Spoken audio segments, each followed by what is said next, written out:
경찰국 폐지를 위해 주사파 조직을 노동운동 조직으로 왜곡하면 안 된다. 김순호 경찰국장은 프락치였나? 탈주사한 청년이었나? 김순호 경찰국장과 관련된 논란이 지속되고 있다. 본글에서는 이 글을 다각도로 살펴보겠다. 사안이 복잡하여 여러 번에 걸쳐 기고함을 밝혀둔다. 인민노련에서 분화된 주사파 단체 인노회. 첫째는 인천부천 민주노동자회 이하 인노회의 실체에 대한 것이다. 80년 광주 이후 학생운동은 레닌주의와 같은 급진적인 경향에 빠져들었다. 레닌주의에 따르면 노동자 계급에 기초한 전위정당을 강조한다. 이에 따라서 80년대 초반 대학생 중 상당수가 이른바 레닌주의의 기치를 들고 공장생활과 조직활동을 한다. 86년 서울대에서 주사파가 출현하면서 주사파 성향이 노동운동에 진출해 있던 몇 학년 선배 학출 노동운동가들에게 전파되기 시작한다. 이에 따라 주사를 전면에 건 노동운동 조직들이 출현한다. 반제동맹, 막스레닌주의당 사건 등이 그런 것들이다. 필자의 몇 년 선배, 동료들이 이런 경향을 갖고 있었다. 반제동맹은 한 다리만 건너면 알 수 있는 선배들이 적지 않았고 막스레닌주의당 사건에는 필자의 국사학과 동기들이 결합되어 있었다. 이들은 민주화 투쟁에도 적극적이었다. 86년 5월 3일 인천에서 진행된 직선제 관련 집회에는 인천에서 활동하던 선배 활동가들이 가두 시위에 대거 참가했다. 당시 필자도 후배들과 함께 참가한 바 있는데 선배 활동가들이 참여하면서 투쟁 양상이 훨씬 과격했던 것으로 기억한다. 나는 87년 당시 서울대 인문대 학생회장으로 각종 시위를 주도했다. 가끔 일반 시민과는 확연히 다른 학생운동 출신 노동운동가들을 볼 수 있었고 나는 그들을 나름 예우하고 존경하곤 했다. 극적인 사례는 87년 6월 26일 인천 지역민주노동자연맹 사건이다. 1987년 6월 26일 6월 민주화운동의 운명을 좌우한 세 번째 범국민대회가 열렸는데 그 현장에서 인민노련이 건설되었다.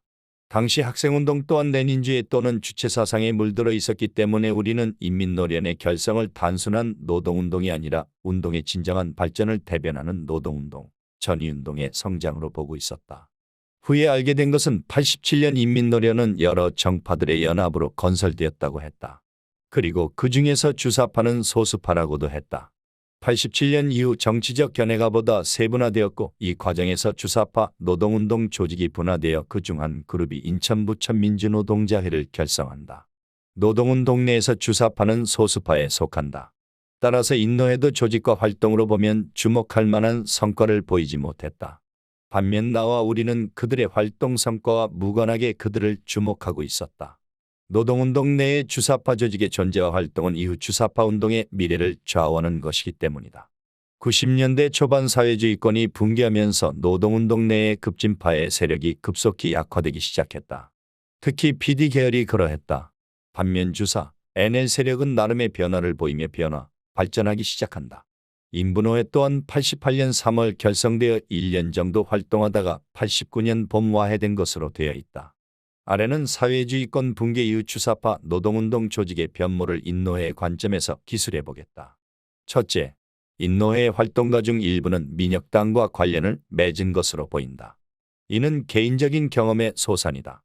연대 78학번 정모 씨가 있는데 나는 그와 대중단체에서의 활동 문제로 충돌한 바 있다. 그와의 만남 속에서 나는 그가 인노회 소속이었던 것을 알았고 또 그가 민혁당과 연관을 가진 것을 알게 되었다. 둘째, 인노회가 자민통 그룹과 연관을 가진 점이다. 자민통 그룹 책임자였던 구혜우에 따르면 90년대 무렵에 자민통 그룹은 새벽, 인노회 등과 연합하여 학생운동을 넘어 노동운동까지를 포괄하는 넓은 규모의 주사파 정치연합을 실현했던 것으로 보인다. 셋째는 인노회가 범민련에 결합한 것이다. 93년부터 94년 사이 문익환 목사가 통일운동에 대한 새로운 노선을 제안한 이후 이에 반대하는 급진파들이 범민련과 관련을 맺기 시작한다. 이때 주사파 노동운동 조직 인노회가 조직적 또는 개인적으로 범민련 사수 입장에 서서 활동을 했다. 대표적인 인물이 성대 76학번 신정길이다. 신정길은 93년에서 95년경 범민련 실무 책임자였는데 필자가 그의 후임자이다. 95년 11월 범민련 사건이 났을 때 신정길도 연행되었는데 내가 역할을 대행하면서 동료들에게 신정길 선배를 존경한다고 밝힌 바 있다. 운동권 내 주체 사상이 전파되면서 심경의 변화를 일으킨 청년들. 이상을 요약하면 다음과 같다. 첫째, 인노회는 80년대 중후반 주사파가 노동운동으로 파급될 때 출현한 주사파 노동운동 조직이다. 필자가 앞에서 인노회와 관련된 다양한 기억들을 밝힌 이유는 그들이 주사파 학출 노동운동가들이었음을 밝히기 위함이다. 둘째, 89년 7월경 김순호 경찰국장이 인노회 활동 과정에서 주체 사상이 전파되는 것을 지켜보며 심경의 변화를 일으킨 정황은 이해할 만하다. 80년대 중반 주사파가 확산되면서 학생운동가들이 정신적 충격을 받은 것은 여러 경로를 통해 확인되는데 그중 대표적인 인물로는 유시민이 있다. 셋째, 2020년 대법 판결에서 인노회를 이적단체가 아니라고 판결한 점은 주목을 요한다. 최근 대법원 판결에서 과거 민주화운동의 객관적 실체를 뒤집는 경향들이 있는데 정도가 너무 지나쳐서 실체적 진실을 위협하는 수준까지 이르렀다는 것이 필자의 판단이다. 넷째는 김순호 국장 문제는 주사파 노동운동 조직이 있었고 그것에 문제를 느낀 청년이 어떤 판단과 행동을 했는가의 문제이다. 김순호 국장을 프락치로 몰고 가기 위해 인노회가 주사파 운동 조직이 아니라 노동운동 단체 또는 조직이었던 것처럼 묘사하는 것은 사실 왜곡이라고 본다.